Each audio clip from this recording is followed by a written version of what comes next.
Bonjour à tous, ici on va commencer la programmation avec le langage C, mais commençons premièrement par le besoin de programmation. Pourquoi on a besoin de programmer? Et que ça veut dire programmer? Programmation, ça veut dire automatisation. Ça veut dire que la machine va faire le travail pour moi. J'aimerais que la machine fasse le travail pour moi, mais qu'elle fasse le travail pour moi, je dois lui montrer comment le faire. Alors je vais vous donner un exemple pour que vous compreniez de quoi s'agit-il. Regardez par exemple, j'ai une situation ici. Par exemple, moi je vends des crayons, et puis je vends un crayon. Chaque crayon, je le vends à 1,50 $. Et puis j'ai ici une table où il y a des clients. Il y a un client qui me demande 2 crayons, un autre qui me demande 4 crayons, etc. Et j'aimerais savoir combien il doit me payer. Mais ce n'est pas moi qui voudrais faire le travail, je recrute quelqu'un, par exemple une personne. Si je recrute un humain, je lui dis, écoute, tout simplement pour savoir combien le gars doit te payer, eh bien tu prends ce que tu as ici, par exemple 2 $, je lui dis, il suffit 2, et tu le multiplies par 1,50 et toujours par 1,50, regarde combien ça te donne, 3 $, il doit te payer 3 $. Et puis, je lui montrer peut-être un autre exemple. Je vous dis par exemple pour lui aussi, tu le fais 4 fois 1,50, ça te donnera 6 $, il doit te payer 6 $. Est-ce que tu as compris ce que tu dois faire? Il va me dire oui, et lui, il va compléter les autres. Maintenant, comment on va dire ça à un ordinateur? Est-ce qu'on peut le dire premièrement à un ordinateur? Eh bien oui. C'est pour cela que les ordinateurs étaient créés, c'est parce qu'on peut leur montrer comment faire une première étape, et eux, ils vont continuer les autres de la même manière. Et comment on fait ça? Eh bien, les ordinateurs comprennent ce qu'on appelle des pigeonniers. Alors, je vais le mettre ici. Pigeonnier. Pigeonnier. Alors, un pigeonnier, c'est une boîte, on va lui mettre des valeurs. Et qu'est-ce que je vais dire à l'ordinateur pour lui dire comment faire le travail? Si c'est une personne, je le montrerai comme ça. Mais si c'est un ordinateur, je lui dis, écoute, moi, il y a 2 pigeonniers. Un pigeonnier que j'appellerai nombre de crayons. Ici, c'est nombre crayons.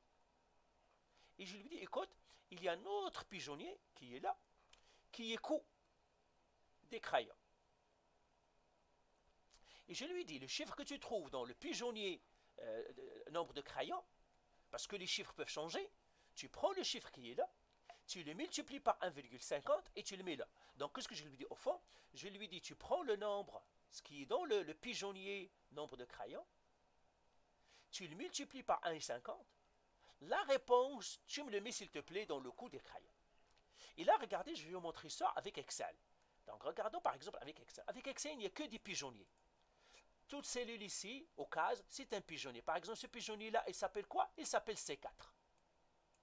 Ce pigeonnier-là, il s'appelle B4. Donc, il n'y a que des pigeonniers. Et regardez, par exemple, moi j'ai préparé pour gagner du temps. Regardez, par exemple, coût d'achat. J'ai des pigeonniers. Ça, c'est un pigeonnier C7, le pigeonnier coût D7. Et puis, j'ai des pigeonniers, ce pigeonnier C8.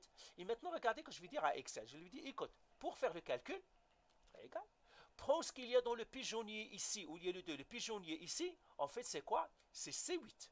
Donc je lui dis, prends ce qui est dans C8, et tu le multiplies par 1,50. C'est tout. Ça c'est la case C8. Vous voyez, hein, c'est un plan cartésien. Et puis tu le multiplies, j'ai fait entrer comme ça. Et il me dit, ah, tu as 3 $. Et maintenant, je vais dire à Excel, écoute, ce que je t'ai montré ici, fais-le pour tous les autres. C'est ce qu'on appelle copier la formule. Je vais copier la formule tout simplement. Et vous voyez, il m'a donné toutes les bonnes réponses. Donc là, je ne lui ai même pas de dire qu'est-ce qu'il doit faire. Je lui dis tout simplement, voilà ce que tu dois faire. Et après, tu fais la même chose pour tous les autres. Eh bien, c'est ça la notion de programmation, et c'est ce que nous allons voir dans les langages C. C'est très important ce que j'ai appliqué. Si vous trouvez de la misère, encore des difficultés, tout simplement, vous faites signe. OK? Allez, bye!